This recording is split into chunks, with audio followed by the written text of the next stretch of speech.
اهدنا الصراط المستقيم.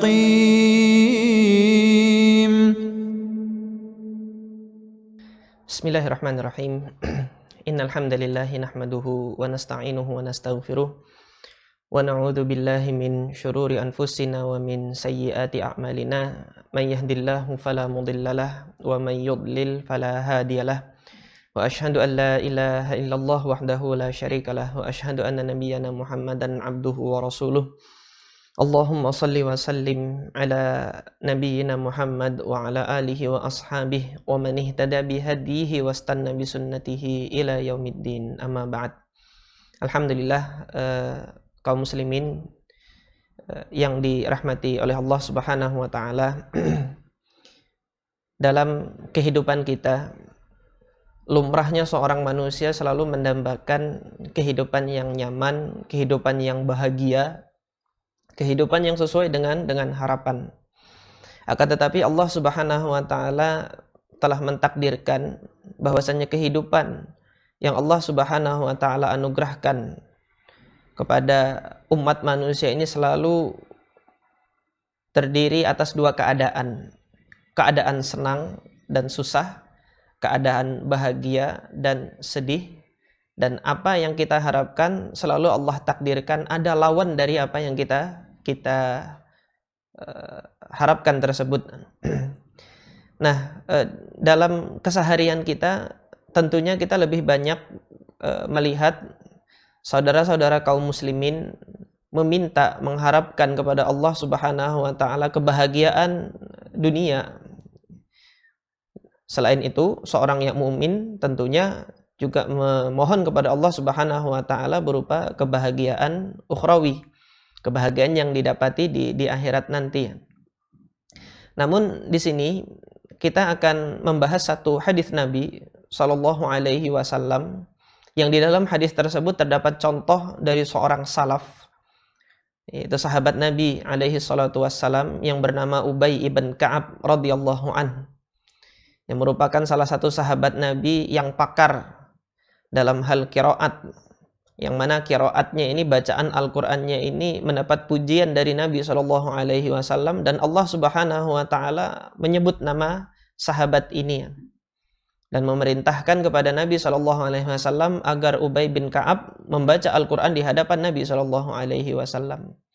Ketika Ubay bin Ka'ab bertanya kepada Rasulullah sallallahu alaihi wasallam, "Asammani ya Rasulullah, apakah Allah menyebut namaku?" "Iya," kata Nabi. Beliau pun menitikkan air matanya. Nah, apa contoh yang kita ingin pelajari pada kesempatan hari ini dari Ubay ibn Ka'ab setelah ia mendengar satu hadis dari Nabi sallallahu alaihi wasallam? Berikut hadis ini kami bacakan. An Abi Sa'id al-Khudri radhiyallahu taala an, diriwayatkan dari Abu Sa'id al-Khudri radhiyallahu an. Qala rajulun, ada seorang di antara salah satu sahabat Nabi bertanya kepada Rasulullah, "Ya Rasulullah, ara'aita hadhil amrad allati tusibuna madza lana biha?" Wahai Rasulullah, sakit atau penyakit yang menimpa diri kita ini, apa kedudukannya bagi kami? Maka Rasulullah Shallallahu Alaihi Wasallam menjawab, kafarat, dia adalah penutup bagi dosa-dosa dan kesalahan-kesalahan yang telah dilakukan oleh seorang hamba. Maka setelah mendengar hadis ini, Ubay ibn Ka'ab radhiyallahu an bertanya kepada Rasulullah, "Ya Rasulullah, wa in qallat, apakah meskipun dia itu sedikit, dia juga akan menjadi kafarat?" Maka Rasulullah memberikan perumpamaan, "Syaukatun fama fauqaha." Meskipun seperti duri yang menusuk ketika orang melangkah dan yang terus, artinya lebih besar lagi cobaannya, rasa sakitnya dari hanya sekedar duri saja yang menusuk. Artinya minimal di sini adalah duri yang menusuk, dan apabila rasa sakit itu semakin besar, penyakit itu semakin sakit dideritanya, maka semakin besar pula nanti kafaratnya, semakin besar juga nanti penutup bagi dosa dan kesalahan yang telah dilakukannya. Maka apa yang dilakukan oleh Ubay ibn Ka'ab radhiyallahu an? Fada'a Ubay. Abu Sa'id Al-Khudri mengabarkan bahwasanya Ubay ibn Ka'ab radhiyallahu an berdoa ala nafsihi, doa untuk memohonkan musibah itu terjadi pada dirinya. Da'a ala, ini dalam kalimat bahasa Arab, da'a ala ini doa memohonkan sesuatu yang bersifat musibah terjadi, dan dia berdoa ini atas dirinya sendiri. Alla yufariqahu al-wa'ak. Dia berdoa kepada Allah Subhanahu wa taala agar dirinya itu tidak berpisah dari rasa sakit. Hatta yamuta, sampai beliau sakit. Ba'da alla yashghalahu, akan tetapi jangan sampai penyakit tersebut menjadikan dirinya disibukkan an hajjin wala umratin. Maksudnya adalah jangan sampai penyakit yang dia mintakan kepada Allah ini ketika terjadi menghalangi dia untuk melakukan ibadah haji dan umrah. Wala jihad, tidak pula jihad fi sabilillah azza wajal, wala salatin maktubah, dan tidak pula menghalangi dia untuk menghadiri salat maktubah atau salat wajib 5 waktu fi jama'atin, dalam keadaan berjamaah. Nah, maka Allah Subhanahu wa taala mengabulkan apa yang dimintakan oleh Ubay ibn Ka'ab radhiyallahu an ini. Qala fama massa rajulun jildahu ba'daha illa wajada harraha hatta mata. Tidak ada seorang pun setelah doanya Ubay ini ketika bertemu dengan Ubay bin Ka'ab menyentuh kulitnya itu kecuali ia merasakan panas yang sangat menimpa dirinya, dan ini terjadi sampai beliau wafat. Hadis ini diriwayatkan oleh Al-Imam Ahmad ibn Hanbal rahimahullah di dalam musnadnya. Kemudian Al-Imam Al-Hakim An-Naisaburi di dalam kitabnya Al-Mustadrak, dan disahihkan oleh beliau. Al-Imam Al-Hakim mengatakan sahihun ala syartis syaikhaini wa lam yukharrijahu, dan hadis ini sahih berdasarkan syaratnya Al-Imam Al-Bukhari dan Al-Imam Muslim, akan tetapi hadis ini tidak diriwayatkan oleh Al-Imam Al-Bukhari dan Al-Imam Muslim. Apa pelajaran yang kita ambil hari ini? Pelajaran yang pertama yang kita ambil dari hadis ini, yang pertama adalah seorang mukmin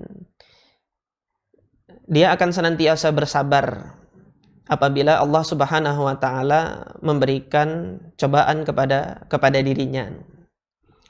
Yang kedua, seorang mukmin meyakini bahwasanya musibah yang menimpa dirinya, baik itu penyakit, baik itu hal-hal lain yang tidak dia inginkan, yang demikian ini adalah dalam rangka Allah Subhanahu wa taala sedang menutupi dosanya, sedang menggugurkan dosanya, sedang menghabiskan perbuatan-perbuatan buruk yang sempat ia lakukan. Nah, karena keyakinan Ubay ibn Ka'ab yang besar ini, beliau meminta kepada Allah agar dosa-dosanya itu dihapuskan dengan cara seperti ini, dengan cara diberikan penderitaan hidup, asalkan penderitaan tersebut tidak menghalangi dirinya untuk melakukan ibadah kepada Allah Subhanahu wa taala. Sementara ketika kita lihat banyak orang memohon kesehatan, memohon kemakmuran, memohon kesejahteraan hidup, kita lihat ada contoh dari seorang salaf, justru ia memohon kepada Allah agar diberi sakit, agar diberi rasa sakit. Yang demikian ini tidaklah terjadi kecuali karena keimanan beliau kepada Allah Subhanahu wa ta'ala. Maka pelajaran ketiga yang kita ambil, ini bagi saudara-saudara kami dimanapun, ketika antum semuanya mendapatkan ujian dari Allah Subhanahu wa ta'ala, hendaknya kita serahkan kepada Allah Subhanahu wa ta'ala dan kita husnuzan kepada Allah Subhanahu wa ta'ala, bahwasanya musibah yang Allah Subhanahu wa ta'ala timpakan bagi seorang hamba itu bukan dalam rangka Allah Subhanahu wa ta'ala sedang membenci hambanya, sedang menginginkan keburukan bagi hambanya. Tidak. Hendaknya kita berhusnuzan kepada Allah Subhanahu wa ta'ala, bahwasanya apa yang Allah timpakan berupa penyakit, yang Allah timpakan berupa musibah yang lainnya, yang membuat seseorang bersedih, membuat seseorang takut, membuat seseorang gusar. Hal ini dalam rangka Allah Subhanahu wa taala sedang mengangkat derajat hamba tersebut, dan Allah Subhanahu wa taala sedang menggugurkan dosa hamba tersebut. Keyakinan inilah yang ada pada diri sahabat yang mulia Ubay ibn Ka'ab ketika memohon kepada Allah Subhanahu wa taala untuk diberi penyakit yang demikian, untuk tidak berpisah dari rasa sakit sampai Allah Subhanahu wa taala mewafatkannya. Tidak lain, tujuan beliau adalah beliau ingin bertemu dengan Allah Subhanahu wa taala dalam keadaan yang tidak membawa dosa barang sedikit pun.